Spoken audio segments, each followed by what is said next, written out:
Hello and welcome to The Drug Trip. This channel is here to feed the curiosity of those who would like to gain an insight to the effects of various drugs and substances through user experiences and stories, with our main goal being to entertain and reduce harm and abuse.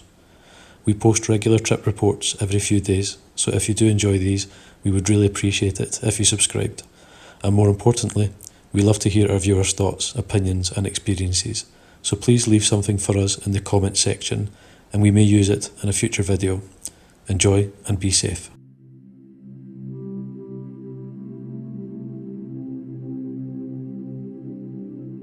I'm a 24-year-old woman. The intention of this trip was relatively innocent. Following some personal frustrations with a budding relationship, I realised that I love torturing myself when it comes to dating. I like to go for men that I know deep down but won't admit I am probably too good for. I fall for them way too hard, then I end up being crushed by them after short periods of time. I grossly overthink things and get carried away with my hopes and expectations long before they are ever communicated. Yet, I never learn and always go back for more. So the question I wanted to ask the mushrooms was, why do I like to torture myself so much?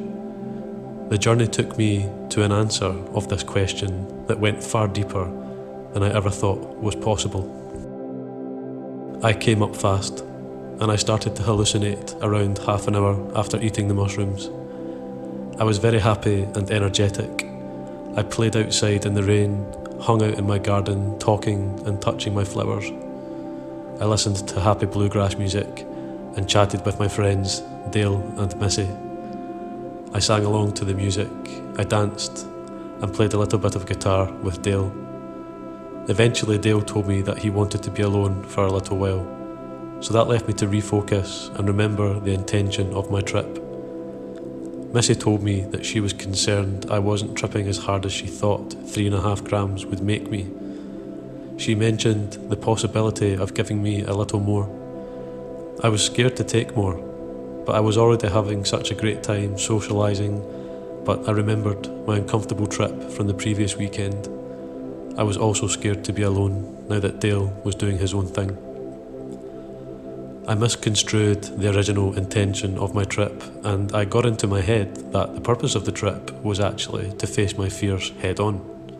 Well, I was scared to eat more mushrooms, and I was scared to be alone, so I figured I should probably eat more mushrooms and go be alone. So, Missy gave me another 1.5 grams, and I retreated to my bedroom to eat them and see what they would tell me to do. I heard my friend Dale playing Pink Floyd while Missy was measuring out my mushrooms for me, and I figured that was a rather good idea. When I got to my room, I asked Missy to cue up Dark Side of the Moon, and my mind was completely blown. I was so happy listening to it at full volume and dancing around and singing in my colourful bedroom to an album that was a huge part of my childhood. I had thoughts of me, and realised that I am important and that it was okay to focus on me right now. I remembered how much I love to sing and how big of a role music plays in my life. I had thoughts of I am loved, I do love, I am love while dancing, and I repeated this to myself quite often. I have always been scared of the album The Wall by Pink Floyd. For one, it's a terrifying album to begin with, but now it triggers a lot of uncomfortable and painful memories. I asked my friend Missy to cue the album up in its entirety after Dark Side of the Moon, because I was still convinced that I needed to face all my deepest fears that night. The songs Mother and Comfortably Numb have always been difficult for me to listen to since my mother's passing. After losing my mum, my dad played and sang Mother on his guitar all the time, and I never told him how much it bothered me. I bought The Wall when I was in middle school, and I vividly remember going directly to the hospital from the record store to proudly show it off to my mum and play it for her. She was barely lucid, and she tried to sing along to Comfortably Numb with me while holding my hand. I was determined to listen to that album that terrifies me the most. I felt if I could make it through the whole album, I could beat whatever was wrong with me. While Dark Side of the Moon was still playing, I started looking through an old notebook on my nightstand that had started as a dream journal, then became a regular journal, and had eventually petered out to serve as a random scrap paper for various notes and scribbles over the past year or so. I knew that I had written some very angry passages about a man I was previously involved with, who was a very, very bad person. This man had degraded me, shattered my sexual self-esteem, and had left me emotionally scarred in too many ways to count. I was determined to go back and read the words I hadn't thought about since they were written. I felt as if I needed to believe, and I needed to relive those evil experiences to beat them, or at least move on from them. On the way to find those passages, I read about a dream I wrote about on the 9th anniversary of my mother's death. It seemed like a happy dream, with great friends and happy memories. It even mentioned snuggling and playing with my childhood dog, who we had lost around 6 years prior to the dream, and this got me thinking about my own dog that I had lost to cancer at 3 years old, less than a year ago. I asked my friends Missy and Dale to grab me the box of his things out of the garage so I could smell him and feel him with me. I felt that if I left all of my emotions about my dead dog right then and there, then I would be able to move on and be okay. Then the wall started, and I was elated.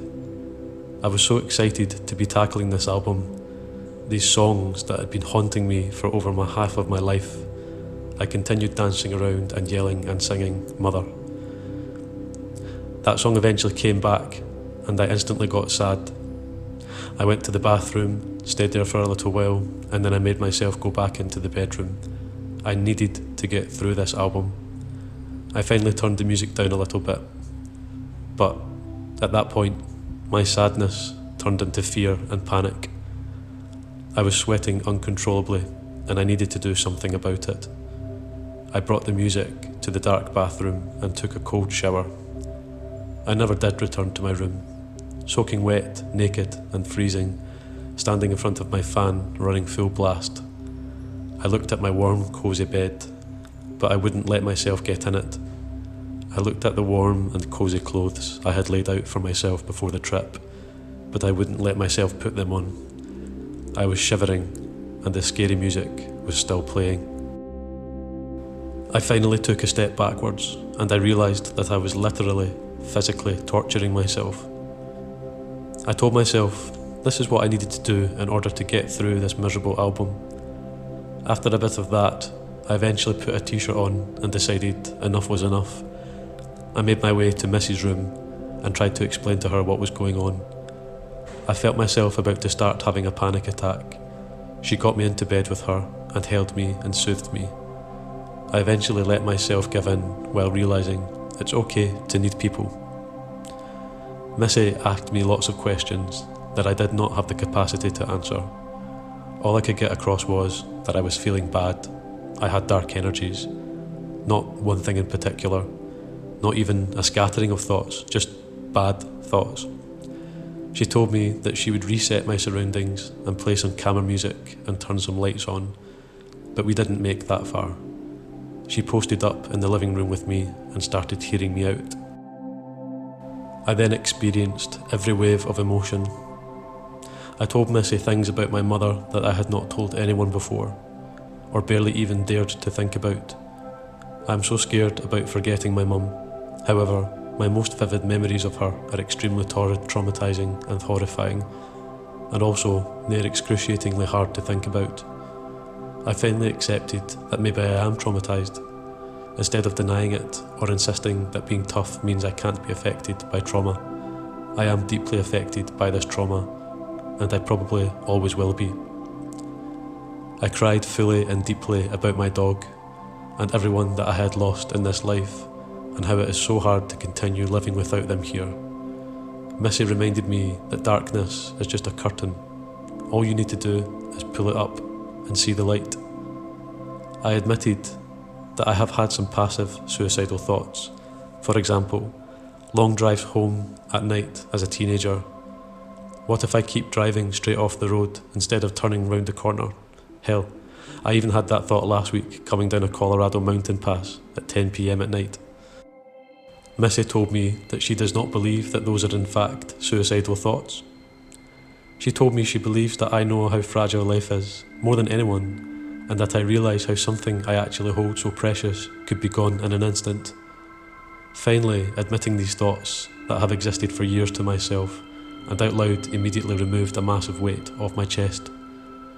I realised that Missy was absolutely right, that I truly love life, and that I never have had thoughts of how I won't be missed, how nobody truly loves me, how the world will be better off without me in it, because I know that I am truly loved by those in my life.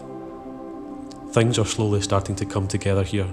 Thoughts of being loved, do love, and being love make their way back in.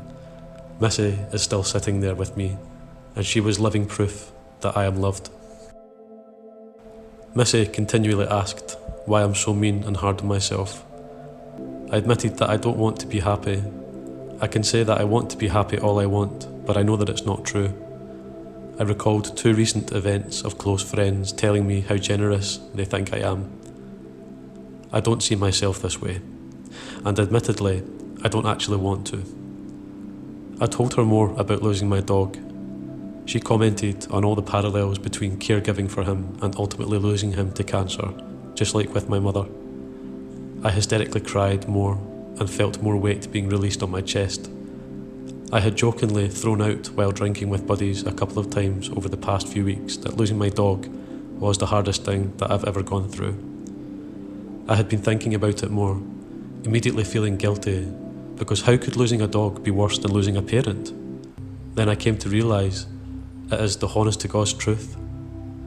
Though losing my mom was extremely painful and will forever haunt me, I know I always have my family to fall back on. I always had and always will have my brother and my father. I went through it with both sets of my grandparents, my aunts and uncles and cousins, all of my friends and all of her friends.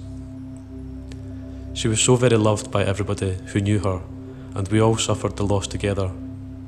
When it came to taking care for and losing my dog, I had never felt more alone. He was mine and mine alone. No one had and no one could ever understand the relationship we shared. He was my responsibility. I was supposed to take care of him and save him, but I couldn't. No matter what I did, I couldn't save him.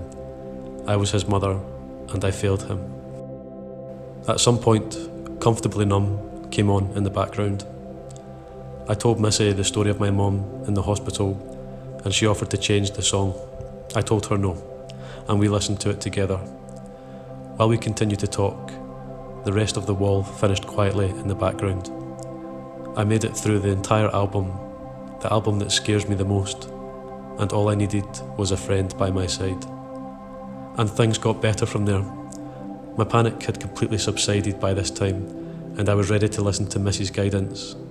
She told me I should think about treating myself like a little kid.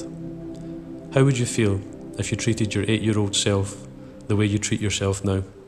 I told her I would feel like a complete monster. She asked me all of the right questions and helped me to reflect on everything I had learned during the trip.